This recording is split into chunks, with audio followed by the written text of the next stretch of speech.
you check the children? Show a little massive Hi, I'm Chucky. Wanna play? Sometimes that is better. You're gonna need a bigger boat.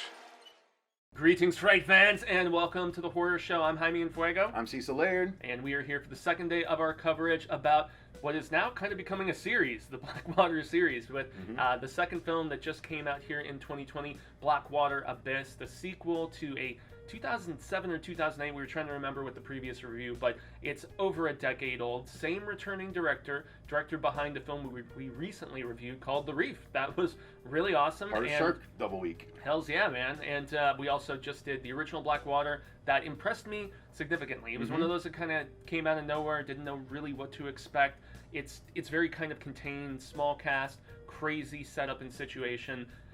This one, it definitely tries to up the ante, you know, so it's a completely different sort of setting. Once again, an Australian film.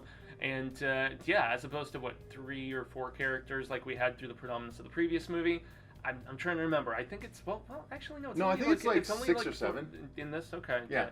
I mean, but and we start out with a bang in this with, couple people and falling down a hole. Yeah, exactly. This, I mean, for overall impressions, the best way I could at least describe the setup of this is it does have its familiarities with 47 meters.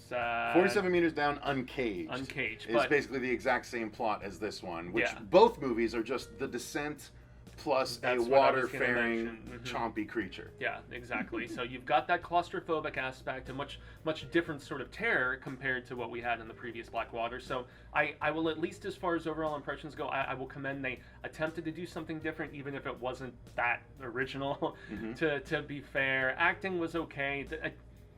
This movie was fine. It just really, the last one impressed me so much. I think and I really dug the trailer for this one too. I think I went in with that dreaded burden of expectation I talk about here on the channel all the time. So as much as I dug the new one, I think I was expecting a little bit more from this sequel and from an obviously much higher budget, but it didn't really disappoint necessarily, but really didn't deliver in the fashion I had hoped, I guess. So it was pretty okay. Yeah, that's pretty much where I landed on it as well. I mean, 47 meters down 1 was surprisingly entertaining. It wasn't nearly as good as The Shallows, which it was following up pretty rapidly. But 47 meters down 2, we didn't hate as much as a lot of people did. I mean, it was the descent. It was people going into caves, and then there are blind sharks down there when they get trapped down there with them. And then this one is about people trying to explore a cave, and then they get trapped down there by water flooding the cave, and there's a saltwater croc down there. Yeah. Or a croc. I don't even know if it was saltwater. Freshwater doesn't even matter. But in the cave, there are crocodiles, and people are getting when they can't get out the way they came in. So it's not, again, like Fuego said, it's not that original of a story, and it's carried out fine, but I have my gripes about it. So overall, it was just okay. It's not one I would revisit anywhere near as often as I would revisit the first movie. But it was okay. Yeah. Just okay. Yeah, so the story that we essentially have is there's 4 friends, and there's also a 5th one that comes, because there is the 5th dude who Cash! who actually takes them to this specific Cash's spot. cave. Yeah, and there is, you see, the thing that this decided to do was add in a love triangle aspect of sorts that I was like, oh, we saw that in the Reef.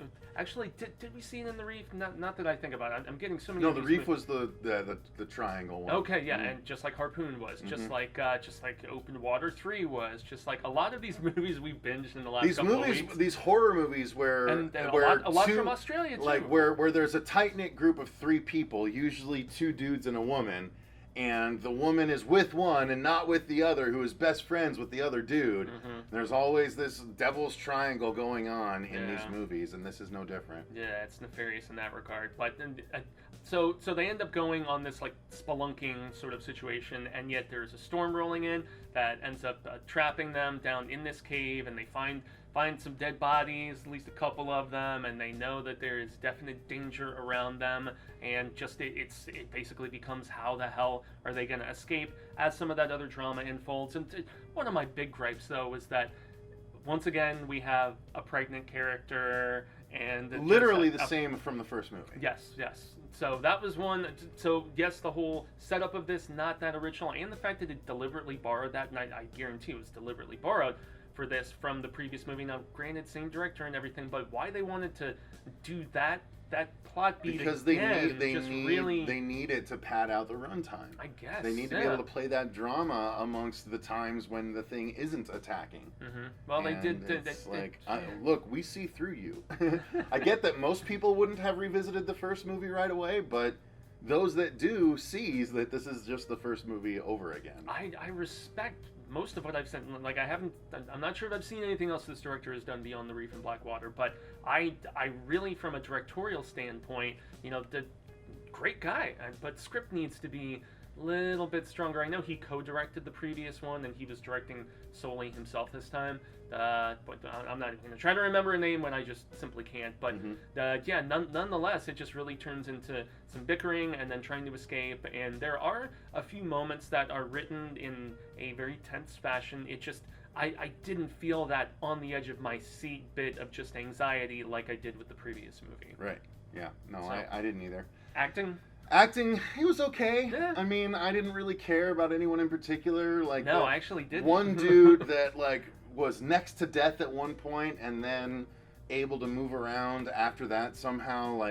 Okay, he was the one that I sympathized so much with because it seemed the one who was like betrayed by everyone else. It seemed like the universe seemed to be raining shit on that guy, and I just really felt for him. And without spoiling stuff, I mean, people die. We're not saying who, but there are some similarities in where we end up. How they get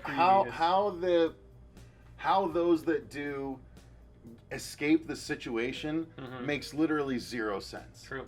Literally zero sense. They see daylight underwater, and the amount of tunnel that they have to get through before they actually get anywhere means that there's absolutely no way that daylight could have appeared where they saw it.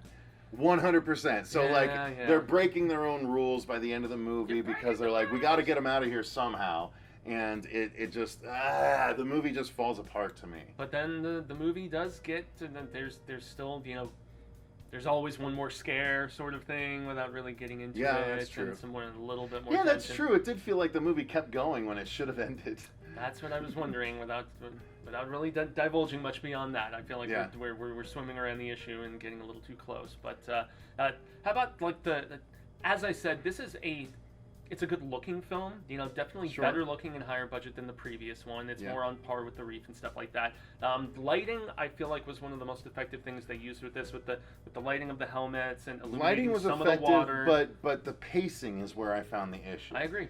Honestly, there's so many times, with this one, even though it still wasn't a very long movie, it was still in the hour and a half range, I still felt like it could have been a super effective 45-minute short film.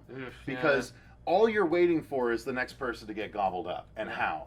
And all the stuff in between, you're just, to me anyway, I was just like, I don't care. It was kind of a slog in that regard. Just get to the kills. And that was a big problem for me. I didn't feel that way in the first movie.